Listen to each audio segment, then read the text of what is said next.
Le port de Casablanca alimente de nombreuses usines de conserve de poissons. Industries alimentaires, industries métallurgiques, minoteries, brasseries, fabriques de vêtements et de chaussures. Le mouvement du port a fait surgir des centaines d'usines qui transforment sur place les produits agricoles ou les matières premières importées. Ainsi s'est formée l'agglomération industrielle des Roches Noires qui s'étend à l'est de la ville sur une distance de plusieurs kilomètres. Une nouvelle centrale thermique vient d'être mise en service. 170 millions de kilowattheures en 1952.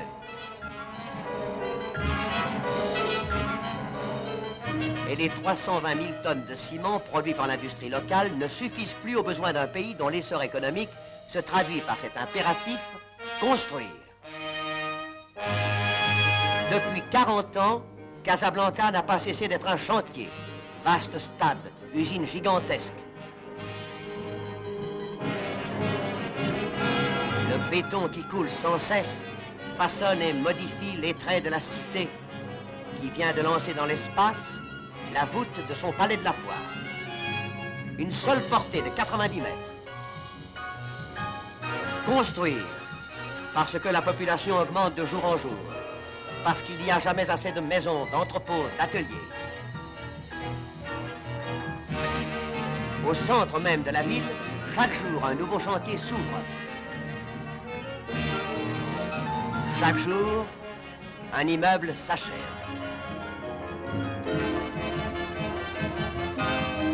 Ainsi s'explique l'étonnante croissance de cette ville champignon qui s'étend sur une superficie égale à la moitié de Paris et dont la population atteint aujourd'hui près de 700 000 habitants.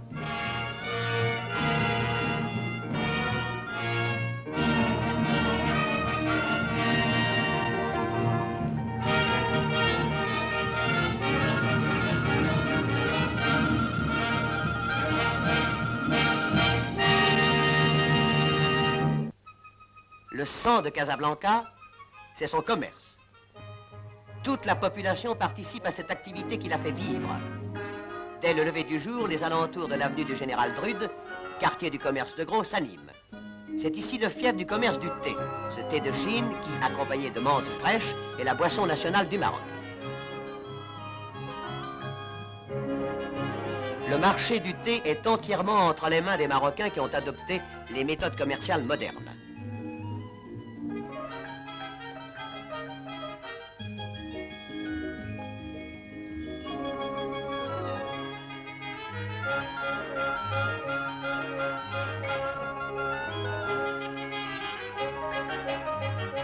La rue Poémiro, les kissarias de la route de Médiouna sont le domaine des marchands de tissus, souvent originaires de Fès.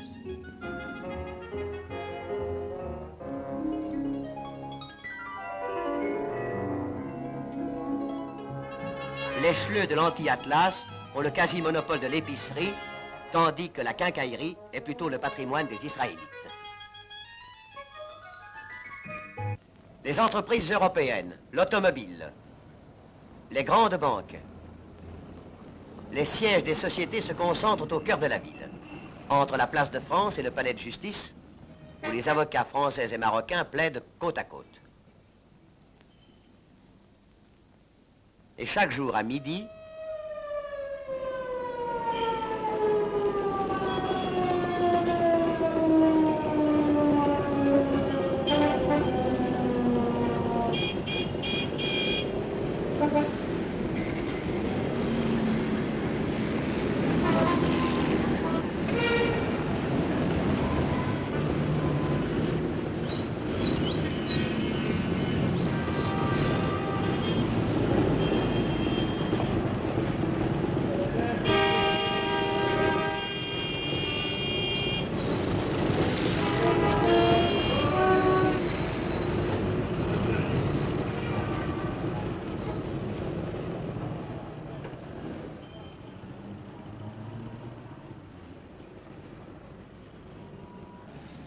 si de nombreux Israélites marocains habitent la ville européenne, beaucoup d'autres s'entassent encore dans le Mela surpeuplé de l'ancienne Médina.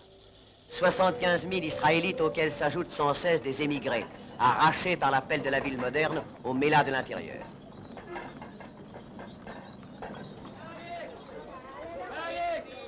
Attention, madame. Allez, attention. Allez, attention. Je ne peux pas parler.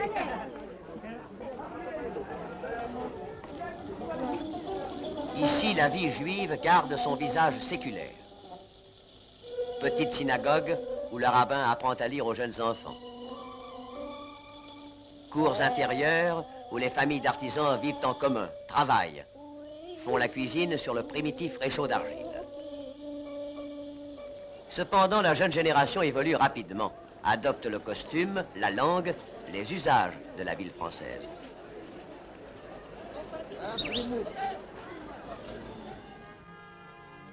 Le centre de la vie musulmane s'est transporté au sud-est de la ville, dans la nouvelle Médina. Construite autour de 2 mosquées, la cité Abous forme le cœur d'une vaste agglomération où vit la plus grande partie des 450 000 musulmans. Arcade, Kissaria, les architectes français ont adapté les exigences de l'urbanisme au caractère de l'architecture locale. Sur la grande place s'élève le tribunal du Pacha, la nouvelle Mahakma, du style hispano-mauresque le plus classique. La tradition religieuse de l'islam conserve ici sa simplicité et sa grandeur.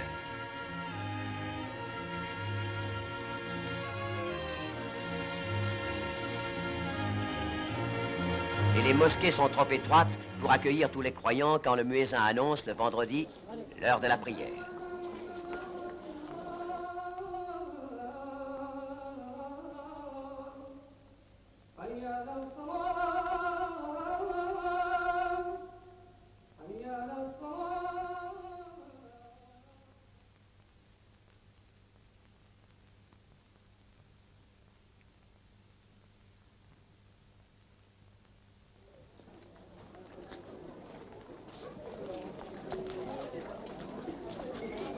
Autour de la cité Abous se déploient les quartiers populaires traversés de spacieuses avenues.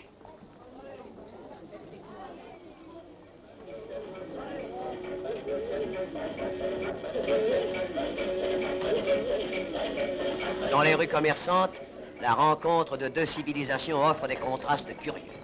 Les cinémas sont très fréquentés et les stars égyptiennes jouissent de la plus grande faveur. Les badauds flânent un peu partout.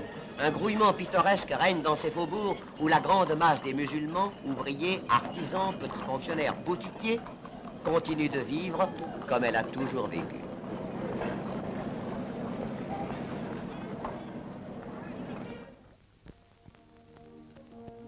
La journée terminée, le flot des travailleurs remonte vers les quartiers marocains.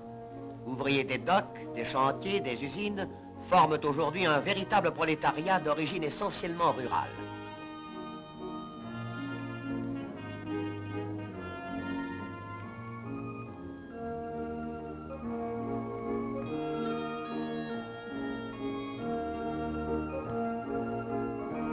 Ces émigrés de l'intérieur, berbères du Haut-Atlas ou de la vallée du Souss, paysans des oasis du Bani et du Dra, ne trouvent pas toujours à se loger dans les médinas surpeuplés.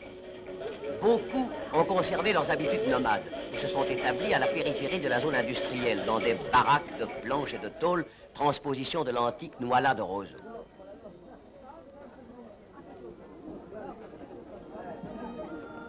Près de 100 000 Casablancais habitent ces bidonvilles. Véritables cités qui ont leurs magasins, leurs cafés, leurs minuscules mosquées dont les minarets se dressent comme des girouettes au-dessus des toits. Si les enfants jouent ici comme partout sur terre, si la vie s'y écoule avec dignité, le spectacle de cette disgrâce est inacceptable pour un œil occidental. C'est pourquoi j'avais tenu à rencontrer M. Michel Écochard, chef des services de l'urbanisme du protectorat.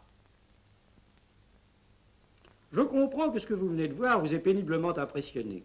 Dites-vous cependant que ces bidonvilles ne sont pas nécessairement le fait de la misère. Il s'agit là d'une maladie de croissance propre aux villes champignons.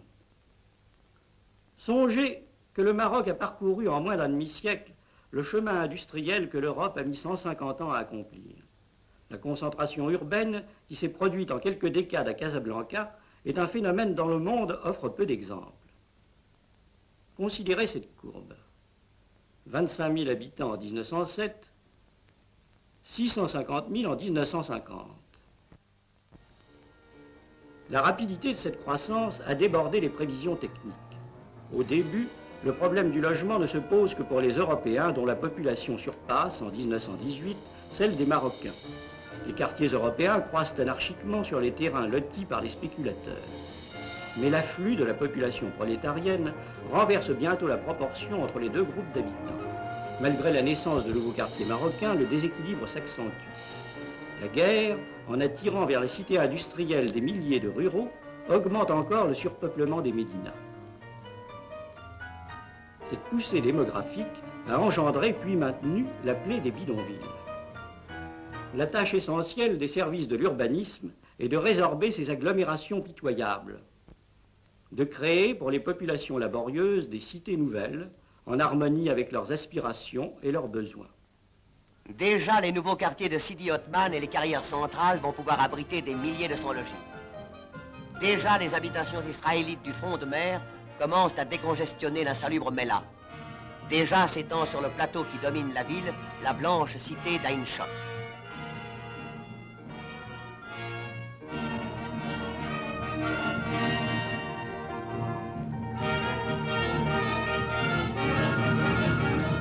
Mais ces réalisations ne sont que les prémices d'un vaste plan d'extension, d'ores et déjà mis en œuvre. 1 million d'habitants, telle sera dans 15 ans la population de Casablanca. À l'accroissement des zones industrielles répondra celui des quartiers d'habitation marocains et européens qui couvriront de vastes espaces. Une autoroute partant du centre reliera Casablanca à Rabat, tandis que la petite ville de Fridala, à 30 km de la place de France, verra son sort de plus en plus lié à celui de sa grande voisine.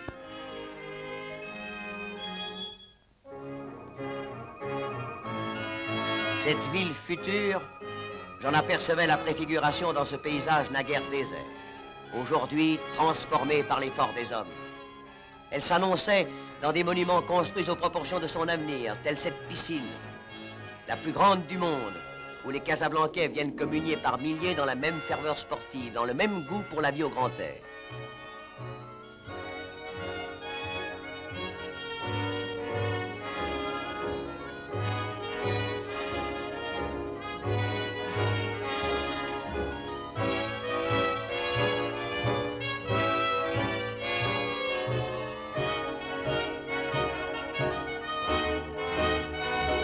Je la voyais surtout s'affirmer et s'épanouir à travers la génération qui en constituera demain le peuple vivace. Cette jeunesse saine, joyeuse, instruite dans les écoles modernes. La sève d'un peuple qui s'éveille, d'un pays qui s'élance avec foi vers son destin.